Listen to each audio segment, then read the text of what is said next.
श्री कृष्ण। आज जानकारी लेकर आए हैं इस विषय के ऊपर कि किस प्रकार से आप देवी देवताओं की कृपा प्राप्त कर सकते हैं अपने दैनिक कार्यों में। देखो, एक बात हमेशा याद रखना कि भगवान स्वयं कहते हैं कि जहां मैं एक तरफ से प्रकाश हूं वहीं एक तरफ से अंधेरा भी हूं। जहां सामने से मेरा सुंदर स्वरूप दिखाई देता है वहां पीछे मेरे अंधकार भी है। अंतरिक्ष में जो ये विशाल अंधकार, अनंत अंधकार दिखाई देता है, एक तरफ अंधेरा है। ये तो ऐसा ही होता है इस सृष्टि में कि सकारात्मक ऊर्जा और नकारात्मक ऊर्जा दोनों होती है। नकारात्मक ऊर्जा का प्रभाव लगभग सभी ने देखा हुआ है, और जैसे ही आप कोई उपयोग करते हो, कोई प्रयोग करते हो, तो लाभ होते भी आपने देखा और ये काम करती है। जिनको इनका ज्ञान ना हो, जो रट्टू तोता हो, जिसने किताबें रट रट के जो प्रवचन करता हो, ऐसे व्यक्ति की बात को अलग रख दें। तो वास्तविक अपने जीवन के व्यक्तिगत अगर आप अनुभव देखेंगे तो बहुत सारी चीजें आपने अपने चारों तरफ होती हुई देखी होंगी। देखो, जिस प्रकार से लोगों को सवारियां आती हैं, आपने देखी है कि वो आपके विषय में सारी चीजें बता देते हैं। वो आपके घर में क्या हुआ, किसने किया, कैसे हुआ, आपने क्या किया, क्या गलती करी, आपकी भी छोटी छोटी गलती बता देते हैं कि भाई तुमने उस दिन ये गलती करी थी, और आप बोलते हो कि हाँ, इनको कैसे पता चल गया। मतलब देवी सत्ता है, तभी तो आपके घर की बातें पता चल जाती हैं कि आप कौन की पूजा करते हैं, किसकी कृपा है आपके घर पे, कौन सी घटना हुई थी आपके घर में, सारी चीजें कैसे पता चल जाती है, क्योंकि देवी सत्ता है ये आप मानते हैं। लेकिन एक दूसरा ढोंग पाखंड का एक भी समाज चलता है अध्यात्म में, जो इन चीजों को नकारना चाहता है और खुद को स्वयं परमात्मा का अवतार बताना चाहता है कि कोई इन चीजों से कुछ नहीं होता, कोई सवारी नहीं होती, कोई देवी देवता नहीं होते, बस हमारी बात जो कह रहे हैं वो सुन लो। तो ऐसे भी जो है आजकल बहुत प्रचलित हो रहे हैं लोग। तो आप सावधान रहे, उन चीजों को समझें कि क्या आपने कभी देखा है किसी व्यक्ति को, बहुत सारे लोग कहीं दूध चढ़ा रहे हैं, कोई कहीं पे चाय उड़ेल रहा है, चाय चढ़ा देता है, कोई कहीं पे खाने पीने की वस्तुएं चढ़ा रहा है। तो आज हम इसी विषय पे बात करना चाहते हैं कि भाई जो ये लोग जो ऑफरिंग देते हैं देवी देवताओं को, कि उनको वो प्रसाद रूप में चीजें चढ़ाते हैं, तो क्या ये कहां जाती हैं ये, और इनका लाभ मिलता है कि नहीं मिलता है, इनका कोई फायदा है कि नहीं है। एक सत्य घटना इस विषय में हम आपको सुनाएंगे जिससे कि आपको समझने में सहायता मिलेगी। एक सत्य घटना सुनिए। एक व्यक्ति थे, जिन व्यक्ति का जो व्यापार था वो व्यापार टूटता ही जा रहा था। उन्होंने एक छोटी सी दुकान की शुरुआत की थी। शुरू में वो दुकान चली, बाद में वैसे ही कई दुकानें वहां पे खुल गई, क्योंकि समाज में धीरे धीरे जो उन्नति होती जाती है, आर्थिक व्यवस्था बढ़ती जाती है, दुकानें भी बढ़ती जाती हैं। आज एक फोटोकॉपी की दुकान होगी, कल को वहीं पे 3 हो जाएंगी, 4 हो जाएंगी। ये स्वाभाविक है, इसमें ऐसा कुछ नहीं कि कोई आपका दुश्मन है या कोई किसी ने आपकी जलनवश दुकान खोली है, ऐसा बिल्कुल नहीं है। ये चीजें तो धीरे धीरे बढ़ती ही है कि आज आपने खोली है तो हो सकता है कि कल आपके सामने दूसरी खुले, इसमें कोई बुराई वाली बात नहीं है। जनसंख्या बढ़ेगी, लोगों के विचार भी वैसे बढ़ते जाएंगे, लोग ज्यादा से ज्यादा काम करना चाहेंगे कि भाई जिनको नौकरी नहीं मिली व्यापार कर लो, पति नौकरी करता है पत्नी दुकान खोल ले, ये चीजें बढ़ती हैं। उसके साथ भी यही हुआ कि भाई वो वहां पर बैठकर 10-15 साल से दुकान खोलकर अपना घर चला रहा था। अब बहुत सारी दुकानें हो चुकी थी, जनसंख्या बढ़ चुकी थी, बाजार बढ़ चुका था, दुकानों की संख्या बढ़ गई। अब उसका नुकसान होना शुरू हो गया कि भाई आमदनी कम होने लगी। उसने सबसे पहले कथावाचकों के चरण खंगाले कि मैं कथावाचकों के पास जाता हूँ, वहां नाक रगड़ता हूँ, प्रवचन करता हूँ कि नाक रगड़े। आश्रमों में गया, बाबा जी लोगों के खूब माथा टेका, नाक रगड़े। वृंदावन जाता तो वहां पे कह दिया जाता कि भाई कोई देवी देवता नहीं होते, कोई पूजा पाठ की जरूरत नहीं है, बस जो हम बोल रहे हैं ये आप एक नाम जप करो, सब सही हो जाता, सब सही हो जाएगा, आप ऐसा करो। वृंदावन जाए तो वहां पे ऐसा बताया गया। काशी गया, वहां पे जाके गंगा जी स्नान किया, वहां पे जो गुरु होते हैं उनसे मिला तो उन्होंने कहा कि भाई ऐसा करो, आप ऐसा ये चीज कर दो कि इतने का आप यहाँ पे चढ़ावा चढ़ा दो, फलाना चीज घंटा चढ़वा दो, तो ये रिपेयरिंग करवा दो, वो करवा दो, ये पूजन करवा दो, और हम जो ये चीज बोल रहे हैं इसके लिए आके घर में पूजा करना, तो धीरे धीरे चीजें ठीक हो जाएंगी। उन्होंने भी कहा कि देवी देवता और वो सब नहीं, हमसे आप जुड़ जाओगे तो आपको लाभ मिलने लगेगा। ऐसे कई स्थानों पे वो व्यक्ति गया, कई स्थानों पे गया, हर जगह उसने खर्चा किया, हर जगह से उसको ज्ञान की अलग अलग बातें बताई गई, एक जैसी बात कभी नहीं आपको मिलेगी। वृंदावन जाएंगे तो वो अपने यहाँ पे झुकाना चाहेंगे आपको, क्या वहां पे नाक रगड़ना जीवन भर शुरू कर दो, आप वहां जाओगे। अब हरिद्वार जाओगे, वहां पर अगर आप किसी बाबा के पास जाओगे तो वो ये चाहेगा कि पूरे आश्रम आप उसकी बात सुनो और उसके ही वहां पर जाके नाक रगड़ो, उनके उससे जुड़ जाओ, संस्था समिति से जुड़ जाओ, उनके कपड़े अलग, उनका रंग अलग, और वैसे ही रहो आप। वृंदावन जाओगे किसी आश्रम में, वो लोग चाहेंगे कि हमसे जुड़ जाए, हमारे जैसा ये बने रहे। तो हर जगह आपको अलग अलग ज्ञान ही मिलेगा, एक जैसा ज्ञान दो जगह मिल ही नहीं सकता। वृंदावन जाएंगे तो वहां का जो ज्ञान है वो काशी में नहीं मिलेगा, काशी में एक अलग ही चीज बताई जाएगी, अलग ही चीज समझाई जाएगी, वृंदावन में अलग चीज बताई जाएगी, अलग चीज समझाई जाएगी। हर व्यक्ति अलग अलग बातें करेगा। वो सब जगह चला गया क्योंकि वो धार्मिक था, मन में उसके बहुत भाव थे कि भाई मैं कहीं ना कहीं अध्यात्म में मुझे इसका इलाज मिल जाएगा। तो उसको करना ये चाहिए था कि हर जगह जाकर ज्ञान अर्जित करना था कि जहां यहां से अच्छी बातें हैं, मुझे वृंदावन में जो अच्छी बातें समझ में आ रही मैं उनको ग्रहण कर लूं, गलत बातें जो समझ में नहीं है उनको छोड़ू। काशी गया हूं, हरिद्वार गया हूं, जहां अच्छी बातें, हमने तो एक दो जगह की बात बताई, उसने तो लगभग लगभग चारों धाम और हमारे देश में जितने भी तीर्थ स्थल है सब जगह जाके उसने आश्रमों में भी शरण ले चुका था, सब जगह नाक भी रगड़ ली, उसने सारी चीजें धतकर्म कर चुका था। वो ऐसा कुछ भी नहीं था जो उसने छोड़ दिया हो। योग तक कर लिया कि योग करने से मेरी कुंडलिनी जागृत हो जाएगी तो शायद उससे मेरे जीवन में परिवर्तन आ जाए, मतलब सब कुछ, कुछ भी नहीं छोड़ा उसने, सब कुछ पूरे देश में घूम लिया, सब कुछ कर लिया। आज तो खैर वो जीवित नहीं है, अकाल मृत्यु को प्राप्त हो गए वो, लेकिन जब वो जीवित थे उन्होंने सब कुछ कर लिया, सब जगह दौड़ भाग करके वो आ गए कि मैंने सब कुछ कर लिया।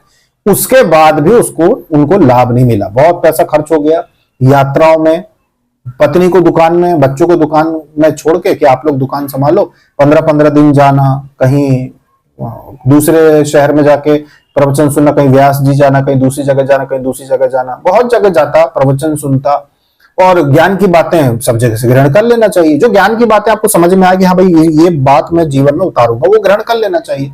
उन्होंने सब कुछ की, वापिस लौट के आया, मुझे फायदा नहीं हुआ, लेकिन आर्थिक व्यवस्था मेरी नहीं सुधर रही है। क्यों? क्योंकि एक चीज वो एक गलती कर रहा था कि अपने ही देवी देवताओं पे उसको विश्वास नहीं था। देवी देवता किसने? भगवान ने बनाए। भगवान अगर नहीं होते तो योग माया नहीं होती, भगवान अगर नहीं होते माँ दुर्गा नहीं होती, माँ दुर्गा नहीं होती तो अन्य 9 दुर्गाओं 10 महाविद्याओं और ये सारी शक्तियों में विस्तार ही इसलिए किया गया है कि आम जन तक किसी भी प्रकार से सहायता पहुंच सके, वरना अष्टलक्ष्मियों का विधान ही नहीं होता, लक्ष्मी जी का विधान ही नहीं होता। बोले जरूरत क्या लक्ष्मी जी की? जरूरत ही नहीं इन चीजों की। जैसी सृष्टि बना दी वैसे बस पैदा हो जाप करो मर जाओ, पैदा हो जाप करो मर जाओ, पर नहीं, सिस्टम ही ऐसा बनाया गया है कि हर समस्या से जुड़े हुए कोई ना कोई देवी देवता होता है जो आपको लाभ पहुंचा सकता है।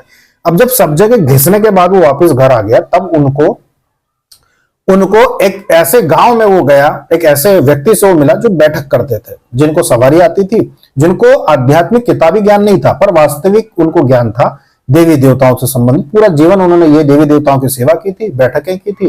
तो उनके पास वो अंत में जाके गया कि बोला, बाबा मैं अपने जीवन के तकरीबन 10 से मैंने 12 साल बर्बाद कर दिए, मैं पूरे देश के हर तीर्थ स्थान पर जा चुका हूं, हर प्रसिद्ध आश्रम में जा चुका हूं, एक जगह नहीं कई कई जगह से मैंने दीक्षा भी ले ली, भाई यहां से आराम नहीं मिल रहा, दूसरी जगह से मैंने सब कुछ करके देख लिया, लेकिन फिर भी मेरे जीवन में परिवर्तन नहीं आया।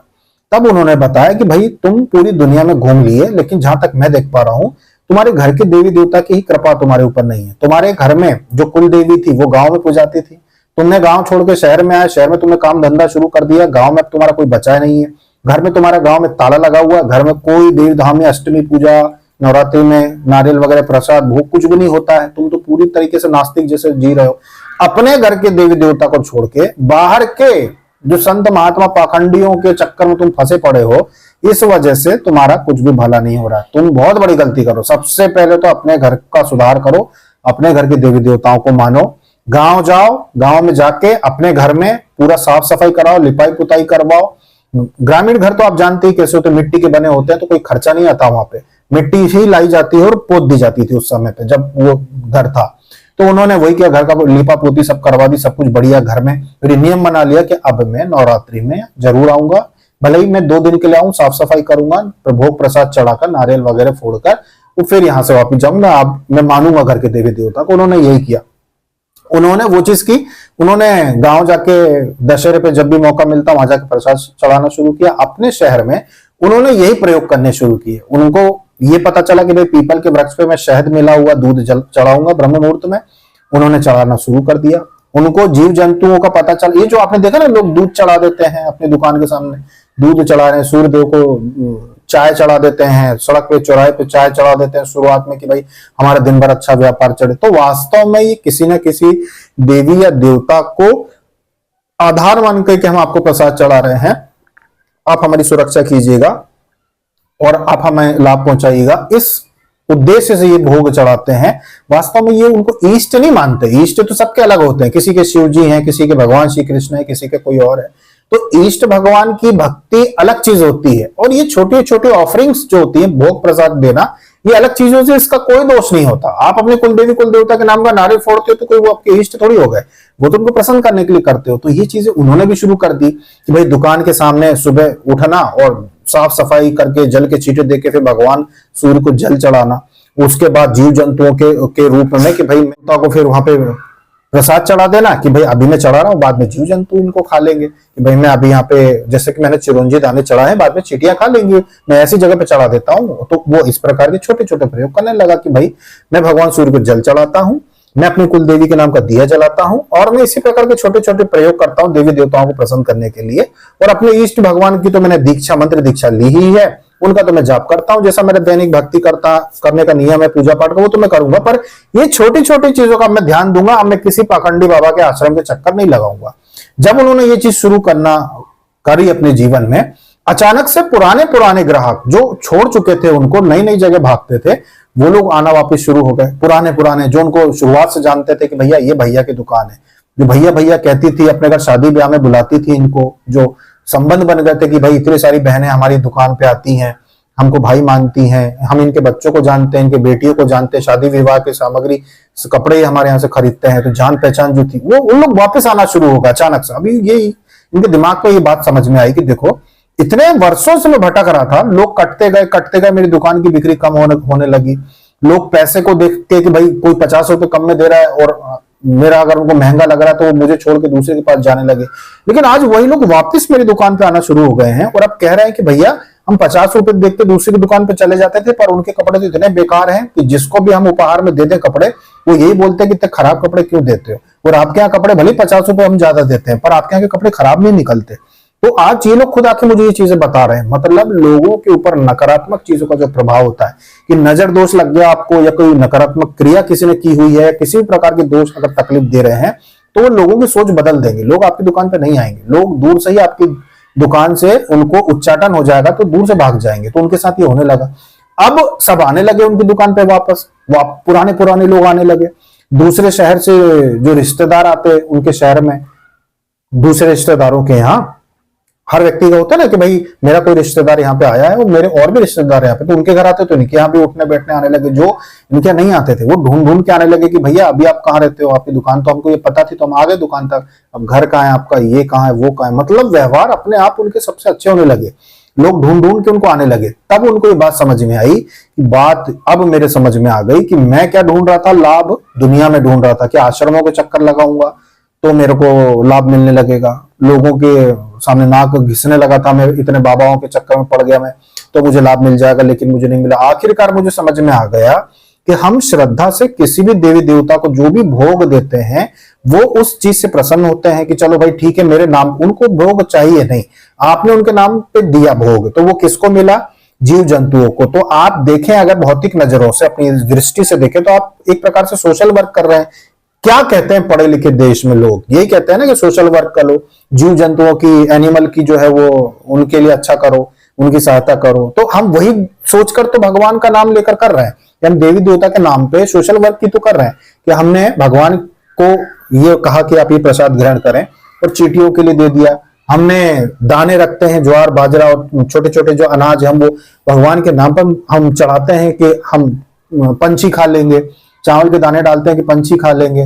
हम पानी का कटोरा भर के रखते हैं कि भाई हम यहाँ पे रख देते हैं, गौ माता पिएगी, गौ माता ना भी पिए, कुत्ता भी अगर आके पी रहा है तो जीव जंतु। तो एक प्रकार से देवी देवताओं को, कुल देवी, कुल देवता या जिस भी देवता को आप ये चीजें प्रसाद रूप में चढ़ाते हैं, सोशल वर्क मान के ही चढ़ाओ ना। हम ये नहीं कह रहे कि इसमें कुछ अंधविश्वास वाली बात है। अरे जीव जंतुओं की सेवा मानकर ही अगर आप चढ़ा देते हो, देवी देवताओं का आधार मान के, तो देवी देवता को चाहिए नहीं, वो श्रद्धा से काम करते हैं। और ये सृष्टि का नियम है, देवी देवताओं का आजादी है। कोई आपको अगर पूजेगा, भोग देगा, प्रसाद देगा, अगर कोई आपसे प्रार्थना करता है तो आप उसकी सहायता कर सकते हो। ये परमात्मा ने जब कोई नई देवी शक्ति प्रकट होती है तो उनको ये नियम में वो भी बंदी होती है कि ये आजादी दी गई कि कोई तुमको पूजेगा, कोई तुमको भोग देगा तो तुम उसकी मदद कर सकते हो। यही नियम है। अगर कोई तुमको पूज नहीं रहा है, अगर तो कोई तुमको भोग नहीं दे रहा है, अगर कोई कह रहा है कि मैं देवी देवता को नहीं मानता, तो अगर वो मर भी रहा है अकाल मृत्यु से, तो आप उसकी सुरक्षा नहीं करोगे। ये नियम है सृष्टि का कि आप भले कितनी गाली दो कि भाई मेरे घर में फलाना की अकाल मृत्यु हो गई, तो हमारी कुल देवी कहाँ गई थी, तो हमारे देवता कहाँ गए थे, जब तक आप उनको पूजोगे नहीं, मानोगे नहीं, वो नहीं बीच में आ सकते। ये सृष्टि का नियम है। वो बीच में सहायता करने नहीं कूदेंगे जब तक कि आप उनमें आस्था नहीं रखेंगे, श्रद्धा नहीं रखेंगे। तो ये नियम बिल्कुल है। आप छोटे छोटे ये प्रयोग करो कि आप जीव जंतुओं के लिए आप खाने पीने की चीजें रखो, देवी देवताओं को भोग लगाओ, कहीं भी प्रसाद चढ़ा के प्रार्थना करो। मंदिर में बहुत लोग रख देते हैं, गिलहरियां खा लेंगे, जीव जंतु खा लेंगे, तो पहले भगवान को प्रसाद चढ़ाते हैं, फिर कुछ प्रसाद जीव जंतुओं के लिए आप सोशल वर्क समझ के ही आप रख दो। फिर देखो आपके जीवन में परिवर्तन आना शुरू हो जाएगा। इन्हीं चीजों से तो सिद्धियां खड़ी हो जाती, जो ने बोला ना कि श्रद्धा से जब आप एक माला भी प्रतिदिन जाप करते हो, घर में हवन करते हो, भोग लगाते हो, तो सिद्धि खड़ी हो जाती है एक माला से भी। तो वो ऐसे ही काम करती है कि सिद्धियां हो चाहे देवी देवता हो, वो आस्था से काम करते हैं। इसी प्रकार से आपका जीवन बदलता है। तो आशा है कि ये जो सत्य घटना हमने आपको बताई, इससे आपको शिक्षा मिल गई होगी कि दुनिया में चक्कर लगाने की बजाय अपने घर के देवी देवताओं पर विश्वास रखो। जो चीजें आप अपने बाप दादा के जमाने से देखते आए हुए हो कि खाने पीने की चीजें जीव जंतुओं को देना चाहिए, घर में देवी देवताओं को भोग लगाना चाहिए, कभी कभार हलवा हलवा बना के भोग लगा दिया, नहीं तो जो घर में बन रहा है भोजन वही आप भोग लगा दिया। और इसके लिए कोई मंत्र बोलने की आवश्यकता नहीं होती है, वो तो सिर्फ जब पितरों को आप श्राद्ध पक्ष में जब आप उनको धूप डालते हो तब मंत्र की आवश्यकता है। दैनिक रूप से अगर देवी देवताओं को आप भोग देते भी हो ना, तो कुछ भी अलग से करने की जरूरत नहीं है, आपको मंत्र बोलने की आवश्यकता नहीं है। आप ऐसे ही भोग रख के वो प्रार्थना कर सकते हैं कि आप सभी सृष्टि के सभी देवी देवता मेरे द्वारा चढ़ाए गए इस भोग को स्वीकार करें। या फिर अगर आप बोलना चाहें तो जो प्रभु अपने इष्ट भगवान श्री कृष्ण को जब आप चढ़ाते हैं भोग, तो जब मंत्र बोलते हैं वही आप चढ़ा सकते हो। नमो ब्राह्मण देवाय गो ब्राह्मण हिताय च जगत्ताय कृष्णाय गोविंदाय नमो नमः, ये आप 3 बार बोल के और आप भोग लगा सकते हैं। तो ये चीज कर सकते हैं। तो इस प्रकार से इस सत्य घटना से पता चलता है कि देवी देवता कैसे आपसे थोड़ी चीजों से प्रयोगों से ही प्रसन्न हो जाते हैं। तो इन प्रयोगों को आप करो, भली जीव जंतु की सेवा, एनिमल की सेवा समझ के ही आप करो, सोशल वर्क समझ के करो, पर इससे जीवन में परिवर्तन आएगा। अभी तक के लिए इतना ही। जय श्री कृष्ण।